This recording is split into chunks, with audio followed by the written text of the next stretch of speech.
Hello, Scotty Reid here with a Black Talk Radio News commentary. Before I get into my commentary about Kamala Harris's so-called Me Too problem, I want to give some quick announcement about some changes to Black Talk Radio News. The live program, which was coming on at 11 a.m. Eastern Time, is no longer live, but I still will issue these podcasts and which also are in video form as well. So please continue to subscribe to Black Talk Radio News. No matter what platform you're subscribed, I'm still going to do news updates, just no longer doing live programs.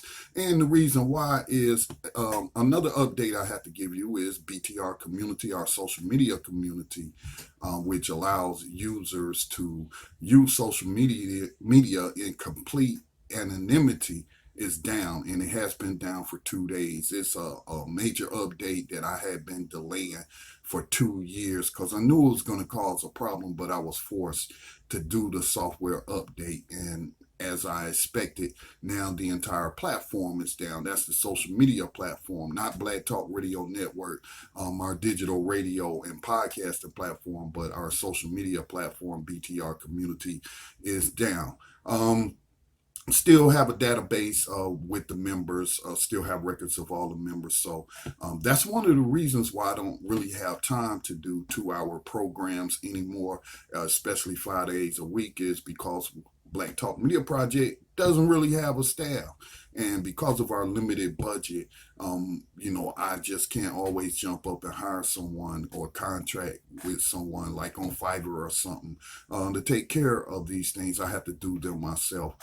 So therefore, those are a few updates as I get ready to transition to this Kamala Harris story. But again, you can please support the work of the nonprofit Black Talk Media Project with a tax-deductible donation to our nonprofit via PayPal. And you don't have to have a PayPal account to make the donation. You could use any credit card or debit card.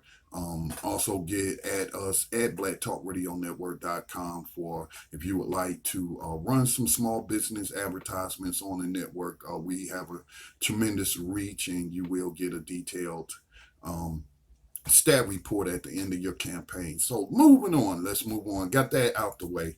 I do have to give network updates as I am, the main manager of the network, and people look to me for information about what's going on. So getting into this BTR news commentary. These headlines that's been coming out over the past couple of days pertaining to Kamala Harris and linking her to the much publicized Jeffrey Epstein case. Not that she's directly connected to that case. She's been a critic of the sweetheart plea deal that Trump's former labor secretary, who was an attorney at the time, his attorney, Epstein's attorney, negotiated for him where, it was pretty much he was living in a Days Inn, a motel at the jail, still getting to go home every day and it's just atrocious. And then when you look at the seriousness of the offenses, well, according to right now, just a lot of right-wing outlets, but it is factual information. I am not seeing any reports as of yet from CNN, and some of these reports are like 2 days old. I'm not seeing any reports from CNN, NPR, MSNBC, or ABC. Right now, it's just basically the platforms, the news outlets that target conservatives, target the right wing audience. So, but here are some of these headlines pertaining to this case. That when Kamala Harris was Attorney General, she gave a sweetheart deal to this person, a mayor of San Diego. What's his name? Let's take a look at his name here. Bob Filner. So I'll pull up some of the details, but these headlines are like are blowing me away. These are pretty harsh headlines, and we have to wonder what kind of impact it's going to have on her campaign for president. Will it matter to her primarily female voter base, who she's primarily targeted through her campaign ads and her social media campaigns have, she's basically played the gender card or the female voter angle. Her strongest base is, I believe, is among black women voters, young black women voters. I would say middle age, college age, but of a certain economic status in this country, like upper middle class, probably six figures a year. You know, the type of people that have disposable income to go to. Where was it? New Orleans, to the Essence Fest put on by its billionaire owner. So her support is, I would say, disproportionately female. And this kind of speaks to the issue of Me Too, and Epstein.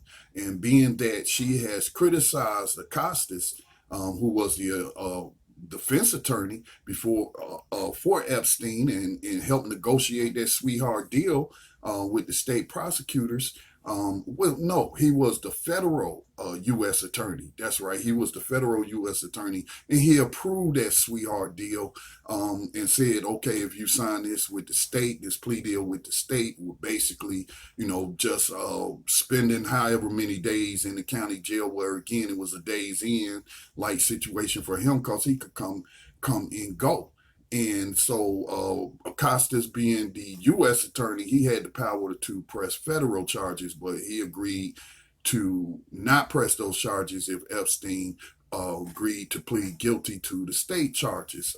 Again, the punishment so-called didn't fit the crime. So anyway, it's being reported that Kamala Harris gave a similar deal to a San Diego mayor. Again, his name is Bob Filner.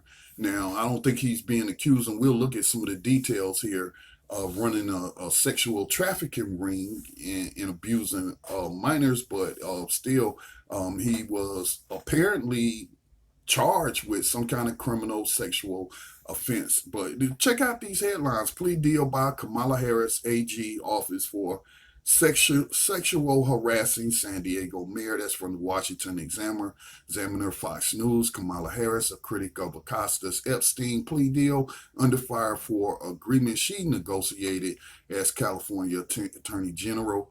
Morning Report, the guns. Okay, I'm sorry. And that's pretty much it.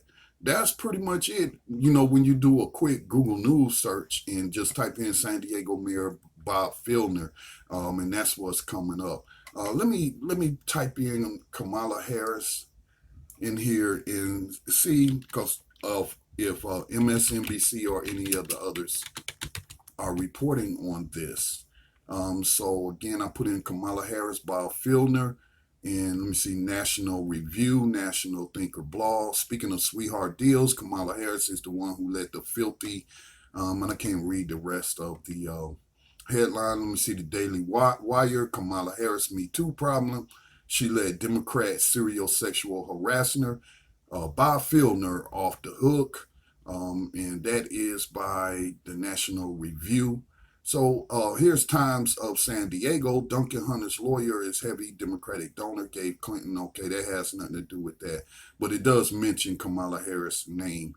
Dershowitz, okay, Kamala Harris throws down the gauntlet. All right, so that's pretty much it. Nothing from CNN, nothing from MSNBC, the more left liberal leaning blogs, but the information is accurate. She gave a sweetheart deal. So let's take a look at some of the details here. American Thinker blog. Let's go and see what they say are some of the facts of this case. Democratic presidential candidate Senator Kamala Harris got loud and out there about wanting Labor Secretary Alexander Ocasio to resign over what the press dubbed a sweetheart deal. The Palm Beach pervert and Bill Clinton plane riding buddy Jeffrey Epstein. Epstein molested little girls and was repeatedly not prosecuted, except for that one time he ran into then Miami prosecutor Acosta, who got him some small sanction. Democrats, on the other hand, who didn't have to resign for anything, have been protecting him. Not an obstacle to Kamala Harris. Here's one of her tweets. So again, she has been very vocal on this, and so the press is going to seize upon this story and the deal she made as the Attorney General of California with this guy Bob Filner, and American thinker has yet to get to the facts of that case, but I guess we'll get there.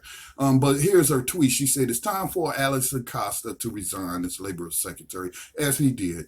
DOJ must also ensure Jeffrey Epstein is investigated without outside interference. That means Attorney General Barr and Deputy Attorney General Rosen should recuse themselves because of their professional ties to the firm that previously represented Epstein. Wow, I didn't know that.